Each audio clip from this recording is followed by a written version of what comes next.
Assalamualaikum warahmatullahi wabarakatuh. Di sini saya ingin mempresentasikan tugas ujian akhir semester Matematika dan Sains anak usia dini.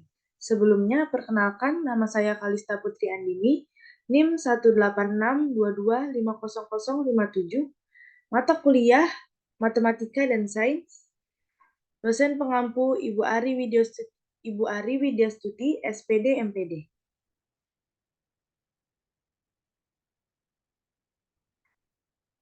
Faktor yang mempengaruhi anak kurang minat dalam matematika dan sains. Penting untuk memahami faktor-faktor ini dan mencari cara untuk memotivasi anak dan membuat pembelajaran matematika dan sains menjadi lebih menarik.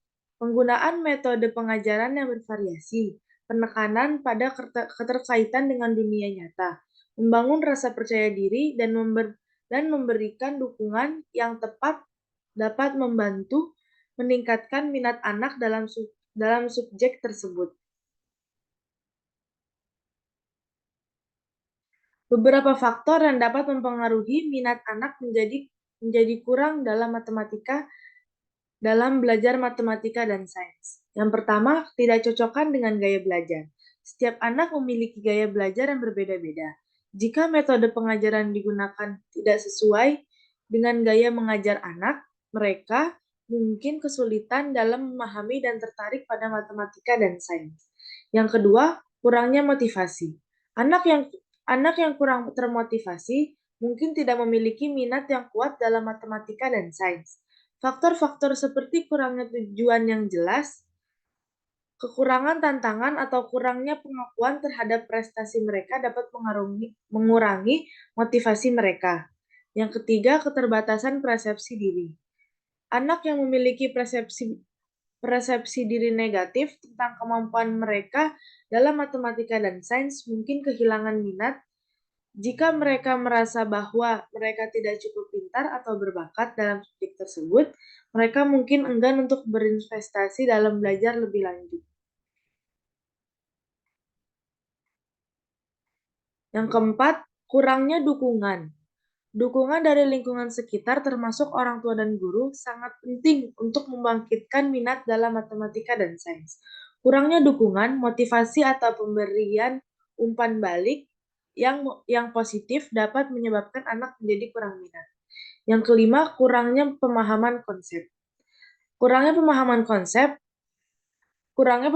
konsep-konsep dasar dalam matematika dan sains dapat menjadi hambatan bagi minat anak jika mereka tidak memahami konsep yang diajarkan.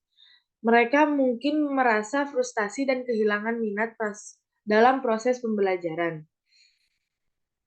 Yang keenam, pengalaman negatif sebelumnya. Pengalaman negatif dalam pembelajaran matematika dan sains, seperti kegagalan berulang atau perasaan tidak nyaman, dapat membuat anak kehilangan dan menjadi enggan untuk terlibat lebih lanjut. Evaluasi dan cara mengatasi.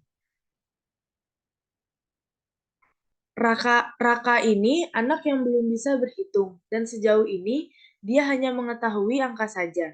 Ketika diberi soal pertambahan dan pengurangan, dia tidak bisa menyelesaikannya dengan baik. Dan saya membantu dia untuk menyelesaikan soal tersebut. Berhitung dengan menggunakan tangan saja. Dan perlahan dia paham dan bisa menyelesaikannya dengan baik. Kendala pada anaknya. Pertama, kendala pada anak tersebut, ketika diberikan soal, dia selalu meremehkan, tidak fokus, dan selalu jahil terhadap temannya. Jadi, anak ini harus dipisah agar bisa menyelesaikan soal yang diberikan oleh gurunya. Yang kedua, ketika berhitung, juga anak tersebut belum terlalu lancar. Dia memang mengenal angka, tetapi ketika dikasih soal pertambahan dan pengurangan, dia selalu kesulitan untuk menghitungnya. Padahal sudah diajarkan oleh gurunya cara berhitung dengan baik. Mengidentifikasi contoh pola asuh atau pendampingan belajar. Pola asuh atau pendampingan belajar dapat bervariasi tergantung pada konteks dan tujuan belajar yang ingin dicapai. Berikut ini beberapa contoh pola asuh atau pendampingan belajar yang umum. Yang pertama, model pembelajaran pengajaran langsung, guru atau pendamping memberikan penjelasan langsung tentang materi pelajaran. Mereka memberikan instruksi secara terstruktur dan mengarahkan siswa melalui proses belajar dengan memberikan contoh penjelasan dan latihan. Contohnya, seorang guru yang memberikan pelajaran tentang matematika dengan menjelaskan konsep, memberikan contoh dan memberikan latihan soal kepada siswa. Yang kedua, pembelajaran mandiri. Guru atau pendamping memberikan siswa kebebasan atau belajar secara sendiri. Mereka memberikan sumber daya, panduan, dan umpan balik diperlukan. Namun, siswa memiliki kontrol atas proses belajar mereka sendiri.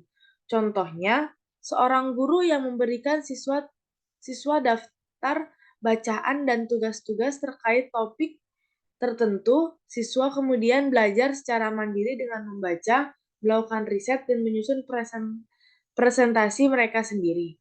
Pola asuh atau pendampingan belajar yang efektif adalah yang dapat disesuaikan dengan kebutuhan individu siswa, mendorong keterlibatan aktif, dan memberikan dukungan yang tepat. Sekian penjelasan dari saya, kurang lebihnya mohon maaf. Wassalamualaikum warahmatullahi wabarakatuh.